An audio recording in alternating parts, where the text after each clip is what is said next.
There is indeed no age to set on your dreams and make them come true. And Ms. Sugandha Batla, the founder of Fulo Follow, has proved it.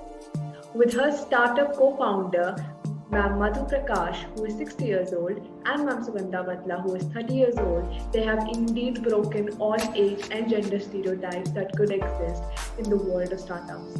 So here we bring to you the story of Sugandha Batla, a woman who entered the corporate world and then decided her true calling lay as an entrepreneur and ventured into the field and rocked it too. Bringing to you Sugandha Batla's story, the journey of leadership. Let's begin.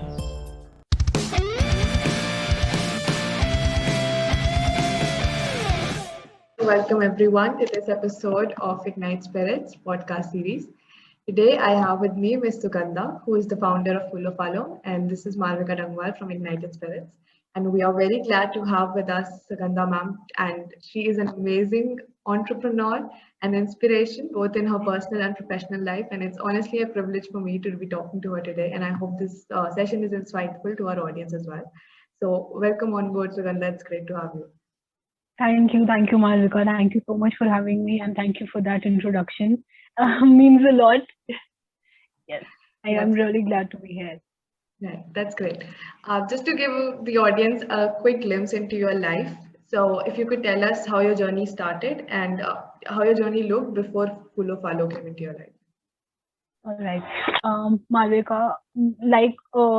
You can say that I had this herd mindset, and I did the most stereotyped education possible. So I did my BTech and computer science, and then I went for my master's. I did MBA in marketing in IT. I have always been a travel enthusiast and somebody who likes to interact with people and put her thoughts um, into words. Like I like to write. So, and I've not been an extrovert all my life, and that is something that I'm learning now. So yes, before that, this has been my journey before Full Follow. Begin by talking a bit about your journey before Full Follow. So, how was your education background like, and what ultimately led to Full Follow? So, let's start with that. Right. Um, Malvika, I did the most stereotyped educational combination. Like as an Indian student, I did my BTech in computer science, and then I went for my master's in MBA and marketing. And like a herd concept to get into corporate job, I took my first job right after my master's, and I entered the corporate sector. I was in BFSI sector as a management trainee, and I was with the same company for 5 years. I was really enjoying my work. I like the feel of being in corporate and get to learn a lot because I kept changing roles. I was ultimately into project management where I could work a lot on strategy, decision making, and I was involved with a lot of stakeholders, CXO level stakeholders. So it gave me a great exposure in corporate life. And with my corporate life, I could manage my travel since I've always been a travel enthusiast. So yes, I liked moving to different places and learn about their traditions and side by side manage my job and learn to interact with people, learn to interact with seniors, how to present, how to build upon a lot of skills that finally are currently helping me with my journey in Full Follow. Wow, that sounds like an amazing journey. And you say like you had a short corporate life, but this kind of sounds like something, the kind of experience you would gain after like a lifetime of corporate journey. And I relate to you a lot on the concept that you're a hustler. You want to go out and just like make all those dreams a reality. So that is kind of a concept I really resonate with you on. So what I understand from your journey is a way that you always wanted to like start something on your own. You always had that desire that I want to start something of my own, become an entrepreneur. So, but why exactly Full Follow? Because it's not like the traditional conventional startup that you see out Right. there. So why Full Follow exactly? Right. So I always had this urge to start something of my own. My father played a big role in inspiring me since he's a successful businessman, and I always wanted to do something, where you could do things on your own terms. I wouldn't deny the fact that I was learning a lot in during my corporate exposure, but that urge to have something of your own and make a social impact as well was very strong when pandemic hit, right? I was stuck there in city that I was working in. I was in Pune, and my family was there back in hometown. I was alone, stuck in a flat in lockdown, and that got me thinking. Right, I was missing a lot of things. I was missing the entire essence a home has, right? And I realized that it was still easy for our generation since we had social media to rescue, we had our work, we were like on work from home and on our devices all the time. But it was not easy for the elder generation, right? They didn't know what to do because for them, um, the socializing is when they step out of their houses. Like even in society, I could see that people, when they get out for evening walks, that was their time of socializing, right? They could go and meet their grandchildren, they could go and meet their children, step out of the house, buy groceries, buy like every day, those routines, small routines was the essence of their life, and they didn't know what to do. And on the other hand, people from our generation were stuck there missing all these things, right? Like I couldn't get stuff from my home during the lockdown because I generally, like my aunt always makes spices, used to make spices, pickles, and all those things for me and pack it with me when I was leaving for my job. So I used to miss all those things. Though I could buy all the commercialized products, but I could not get that. I knew what was missing in my life. So it got me thinking, but it was only when I moved back home in lockdown, I still on roll in my corporate job, and I came back and I realized that it's not just my aunt or my family or me who are in this situation, but there are so many of them out there who have this talent, who who are blessed with this talent of using their age-old kitchen wisdom and traditional forms of art, but they do not have the right or relevant resources to get it there out in the market. So I started discussing it with my family, and it was only in our kitchen garden that we could, come up with this idea, because since we had this homegrown kitchen garden as well, so we knew that a lot of senior citizens were getting into gardening, to pass their time, and they were very fond of it. So why not use homegrown, homemade, and handmade products, and why not provide them a platform where they do not have to hustle for resources like packaging, marketing, sales, and they just do what they like to do. Like they just make something which they are passionate about. Like at this point in time, when people say it's their retirement age, but they can just take up their hobbies. So yes, that's why follow follow. Yeah, that sounds like a perfect entrepreneur story. Like, to be honest, I mean, like, you represent like modern India in such a sense where you like take the traditional part of us that makes our country so rich in culture and heritage, and you combine that with Mhm. the kind of modern technology that gives it the platform to do so. So I think the perfect modern India entrepreneur story that I've heard in a while. So that sounds great. So, Yes. like, continuing a bit more Okay. about what you said, your co-founder Madhu Prakash, who's and your entire workforce, who's almost double the age as you. I mean, like taking the journey into a startup is a daunting decision in itself, but to be working with a Right. workforce that's like twice your age can be another daunting decision when you, as the founder, have to bring everyone on the same page and make everyone listen to you. That really, for a personal learning, I want to know how you do that. So I wouldn't deny the fact that it didn't affect my mental health, because it is a challenge to communicate with the other generation, right? There is a generation gap. There is a huge difference in ideologies, in the pace of working, in in being aware of the social world, online world, because my entire sales happen through digital platforms, right? And I am talking about the generation which is far away from technology. I'm sure, like, these guys are very active on WhatsApp. They have started to have their presence on Facebook, but I do majority sales through Instagram, and my team members are not there on Instagram. So, explaining it to them, explaining the entire process of how things would work, how professional the brand is becoming, how standardization is important has been a challenge. Because, even if we take the case of our mothers, aunts, grandmothers, you can never ask them the exact quantities of the recipes that they're making, right? If you said that, salt has to be added, so, they have their own ways of doing it, chutki bhar namak, right? So they'll always say, itna dal de. because their andada is very strong. They've been doing it for years, so they know. But then when we're out in the market to sell something, we need to have standardization in the product, because if customer likes it once, then they would expect to it to taste similar when they buy it again, and we want repeat customers, right? So that has been the biggest challenge, telling them to write down the recipes in a diary, where you know that what quantities are you adding, or which products exactly are you adding, and which product is costing you at what level, so that we can decide the price of the product. And then how they have to meet with the timeline, since if I've got an order and they're yet to prepare, because we do something in Follow, that is that we prepare fresh batches when we get orders, right? So telling them that they have to adhere to the timeline has been a challenge, and it has tested my patience, no doubt. But it has helped me grow as a person like 10 times. Now I know how to communicate with them properly over calls, tell them that how important it is, that they don't have to hustle for the resources. Like, I will take care of the logistics, I will take care of getting customers on board.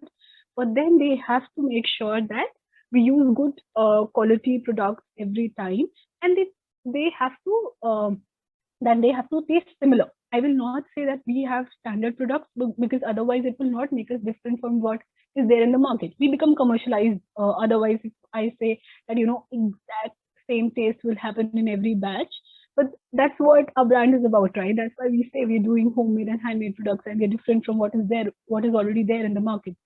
So, and I'm so glad that the customers that I've had till now also understand this concept, that there would always be, sort of a slight difference in the product, but they will always taste amazing, and they'll always take you to the journey, to the nostalgic journey, where you feel the presence of, you'll miss your younger days when you used to visit villages, or used to go to your grandparents' home, or used to have visits to small towns. So yes. So, but then I must say that these all my team members have been really cooperative in trying to understand technology.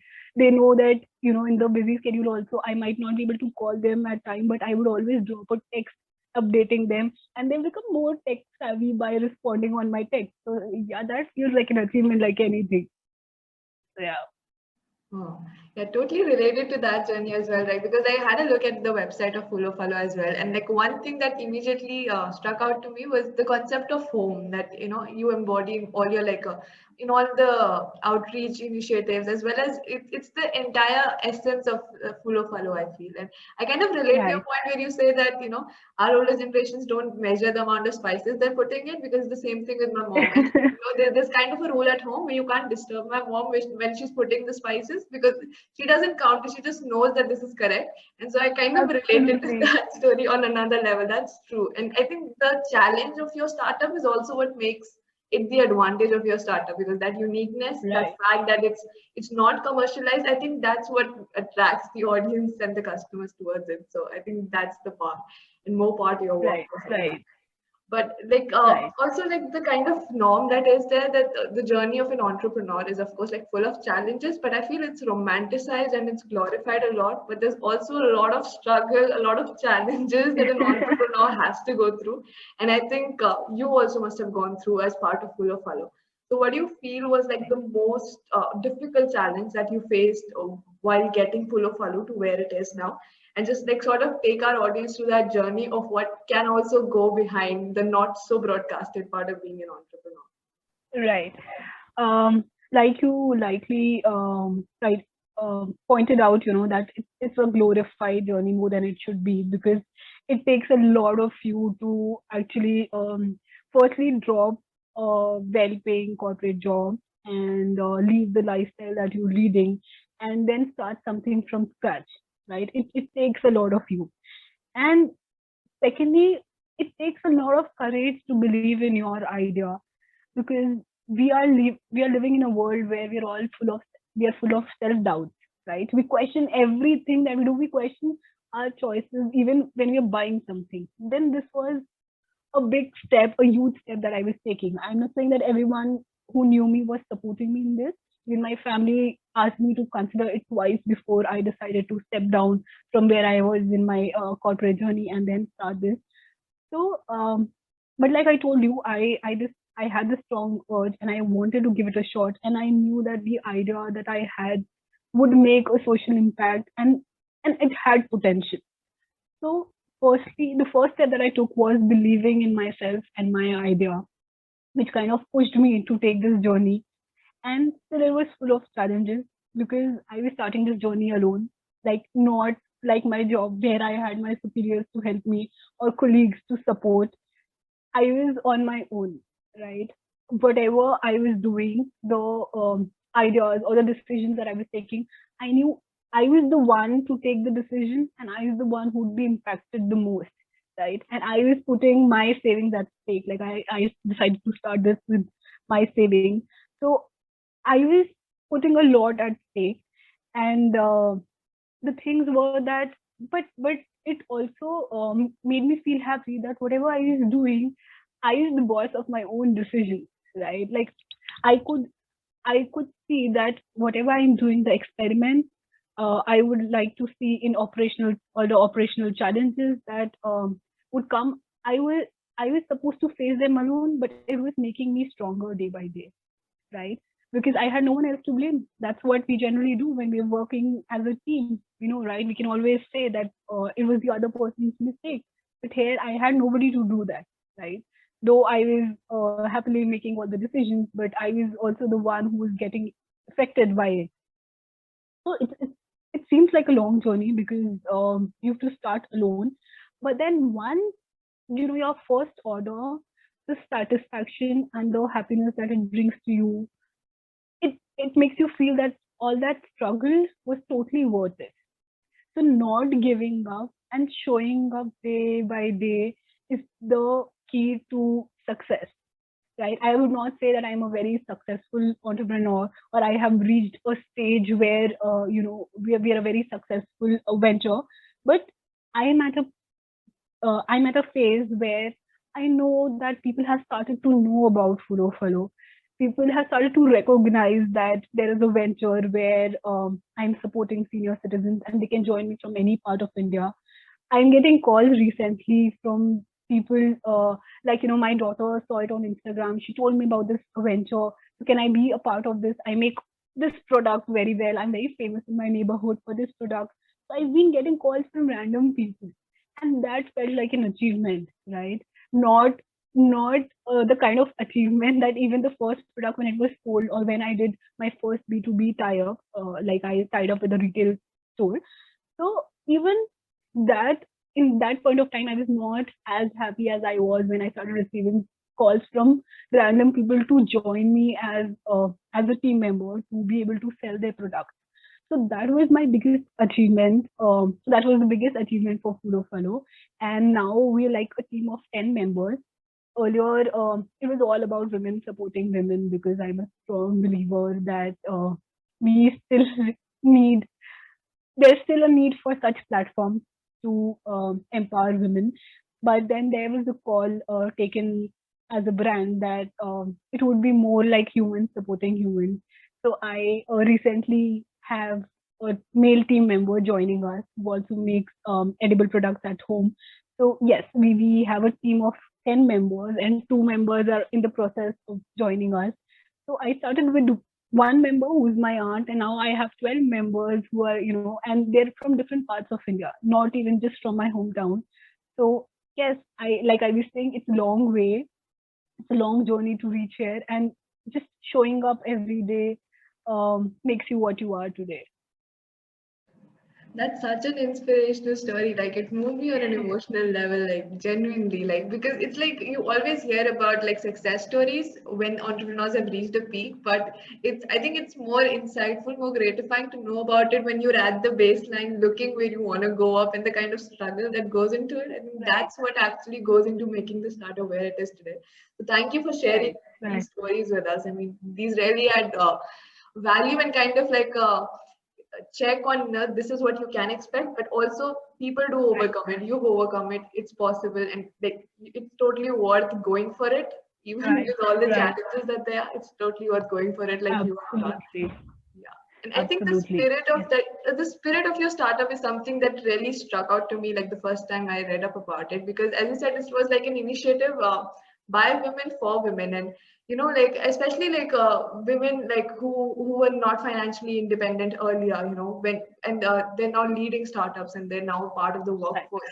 So this Right. beautiful Right. spirit of feminism that your entire startup embodies, and what you've actually put into action, what we've been speaking with words, and that's something that I would like to know more about further. So, especially like about your co-founder Madhu Prakash, who's 60, and you Right. who's 30. It's kind of breaking age stereotypes for both of you, because you're starting a startup that's considered kind of a young age for entrepreneurs.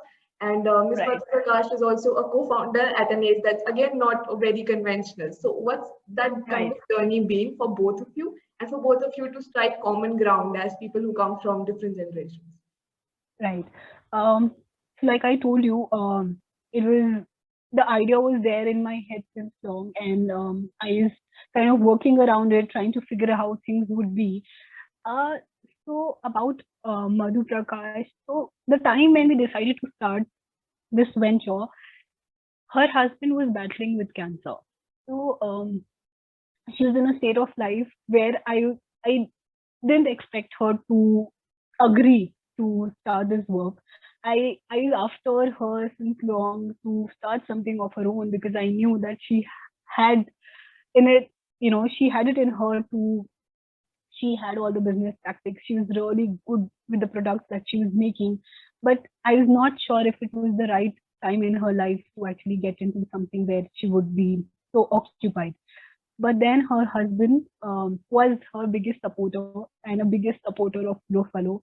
So he kind of pushed her to do it, since it was her dream since childhood to have a business of her own. But then, how convention systems can work in India, and she never got an opportunity to do that. So I'm just really grateful that we could work this out and she could get this opportunity to start. And with her being there as the backbone of Follow Follow, I could convince other people to get on board, right? Because she became an inspiration to other team members. If she can do it with all that is going in her family, if she has the strength to do it at this age, then they can do it. They can do it too, right? So she kind of became an inspiration for other team members to join in. They kind of put their faith in her to actually join Follow Follow. They knew me, but they knew that you know it is very different to kind of believe young blood and just go with the flow with them than to have a person their age where they can trust them more and kind of relate that if Madhu can do it at this age, then we can do it too. That's how we started building this team, right? So Madhu was entirely her. So she comes from a background where her father was in I used to deal with Ayurvedic medicines, so she had a lot of knowledge of Indian spices, a lot of nutrients which come from Ayurveda. So it her knowledge kind of helped us to initiate, and she started taking control of all the production. I was out there looking for team members. I was out there looking for packaging and sales, and how can we use leverage various platforms. But she was the one who was making the products and taking care of products that were there by other team members as well. She was the one who was working on recipes. So, like I told you, like with her, she became an inspiration for others to join in. And so, few months back, she lost her husband to cancer. And we knew that it was going to be a hard time for Fudo Fudo and her both. And I was literally clueless what to do in this situation. But apart from all the personal issues and emotions that we were dealing with, somehow Fulo Falo could help her, get back on her feet, because she had something to look forward to. So my entire life came back in a circle where, because this was the entire purpose of Fulo Follow. When I was starting, I was not only targeting senior citizens who are from economically weak background, but I was also looking out for people who who need a redefining of purpose in their life, right? Because I felt that at this age, if you are aimless, it starts to affect your mental health. It leads to anxiety, right? And especially the conventional systems that we have, family systems that we have in India. So parents, once they get their children married or once they have their grandchildren, they sometimes feel that they have nothing to look forward to, right? And it has been leading to a lot of anxiety disorders in those age, in that age segment, in that age group. And I really wanted to, I wanted Full Follow to come in between and kind of maybe if you could help some percent of people, if they join us, they would always have something to look forward to, and it would give them a platform to rework on their hobbies, maybe something that they had left ages ago, or maybe something that they were just making for their children, and maybe it was being taken for granted, right? Because that's what moms and aunts are supposed to do, right? They are supposed to make pickles and chutneys for us and send it to the neighborhood and everyone they know. But who would have thought that, that they would start earning through their hobbies at this age? Who would have thought that it would give them, who would it would redefine their purpose and make them financially independent as well. So yes, this is what Follow has been about, and that's how we're just trying to make change in this society with this platform. Wow. Your story keeps on getting more inspiring as I continue hearing about it. I mean, like to start a venture with the aim of empowering women. I think women for women is the most beautiful thing out there, and you accomplishing it with such noble initiatives. I think all the things that are like so different about your startup, so unconventional about your startup. I think all of them add up together to make Follow the kind of brilliant and revolutionary venture that it is. I think it all adds up. Your unique workforce just adds up to increase the beauty that Follow has been.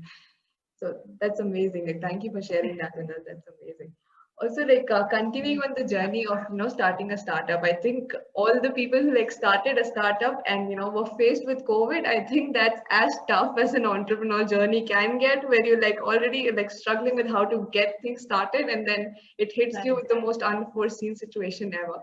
So I think you're one of the unique people who like gone through that journey and come out of that journey successfully. So take us through this, Right. because like COVID hitting you was more of like a crash course where you learn things as and when they happen, change strategies, and to do that as a startup founder would have been something of a Herculean task. So take us through how that Right. was for you.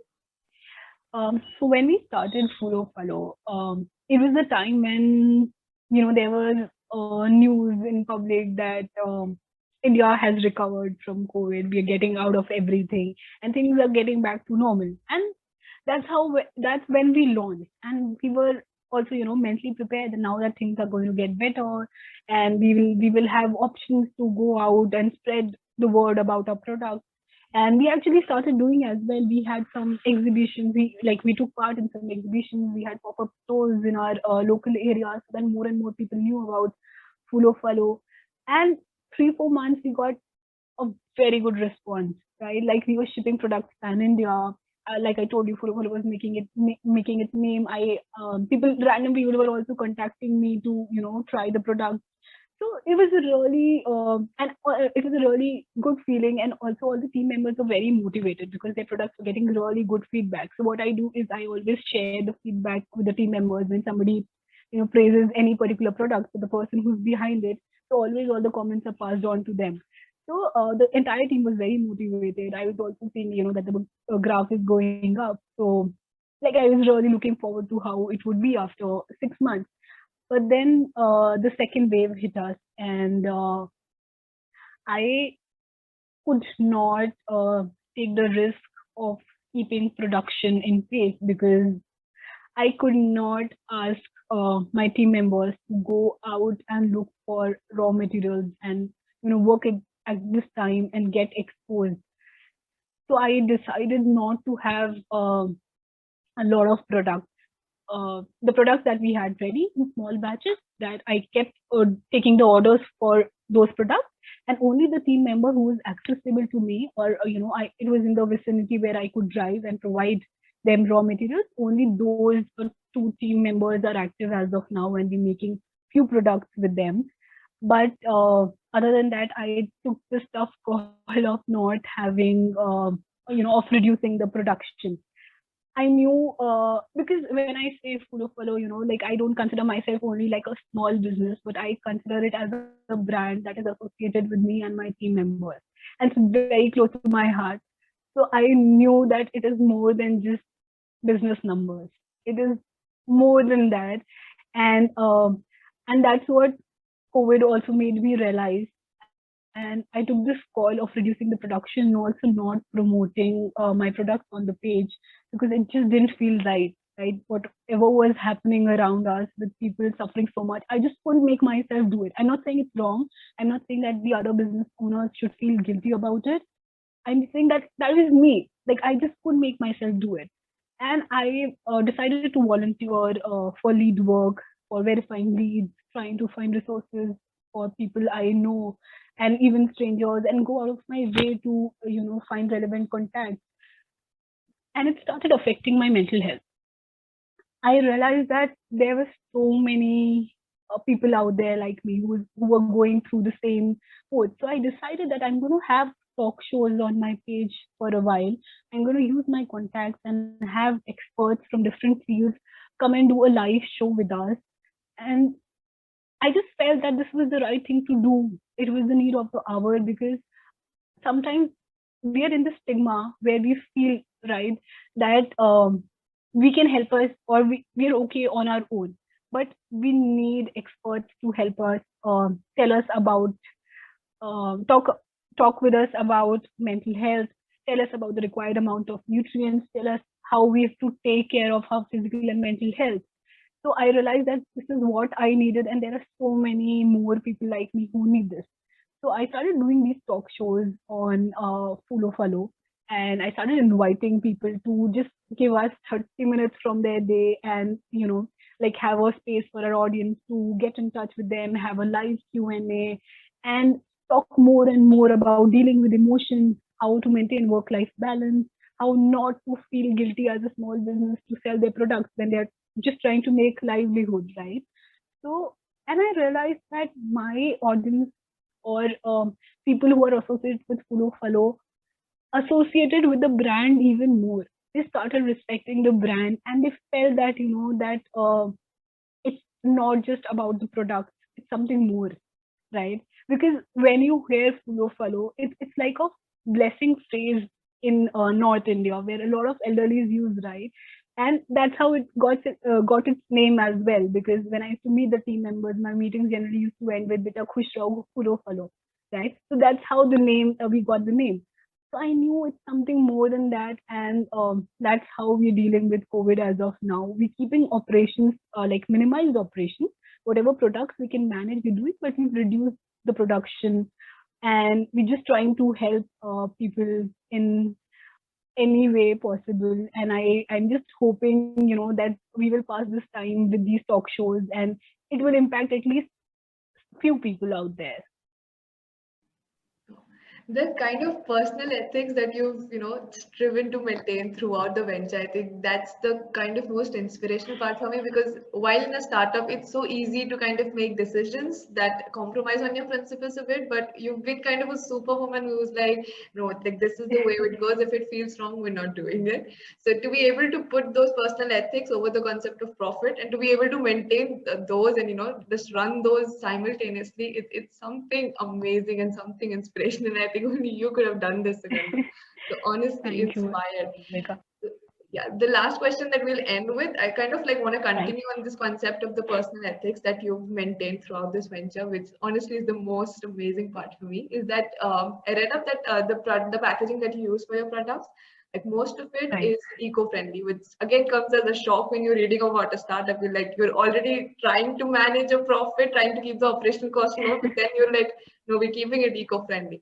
So kind of want to know Right. about how your journey came as to like how you decided we're going to keep it eco-friendly, and the kind of advice you could Right. give to like companies and even startups who have this concept in mind that we want to keep it eco-friendly, but hey, we don't have that kind of money. So how do you Right. do that, and what advice do you have for us as well?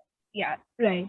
Um, So during my corporate tenure, I took a sabbatical for traveling. I was in Northeast for 2 months, and I was camping there and staying in a remote village. I was there like any other millennial from the city, right? Who didn't realize the importance of um, staying without a lot of resources, staying in jungles where people dis dislike plastic so much, because all the travelers who used to come to their village used to leave the entire place messed up after the music festivals that used to happen, or the tours that used to happen. So I felt the pain of the locals there while I was staying there. And when I used to get up from my tent in the morning, get out of the tent in the morning, next day, just to feel the nature. Why I like This is why I was there, right? To take a change from the city life.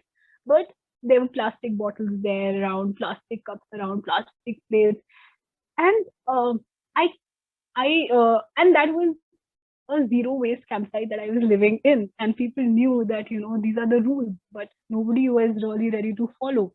It is a really sad sight. I hadn't realized this in my entire life, to be very honest. I never realized how it was impacting the environment in such a huge manner. But because I was seeing it every day in front of my eyes, that how much struggle people were doing to kind of figure out the ways to discard that plastic waste, because they didn't know. They were village people. They were not aware of the policies. There were no plans where they could send them for recycling, or they had no proper waste management system. So I decided from that day, that I'm going to reduce waste from my life. I'm going to go plastic friendly as much as possible. I'm not saying that I've gone totally the thing, but I always consider options which would be less hazardous to the environment. And like I already told you, I like to when I'm so closely associated with my brand that it should align to my work ethic and my personal ethics, right? So I decided that I wanted to do have reduced waste and environmental friendly policies for my startup.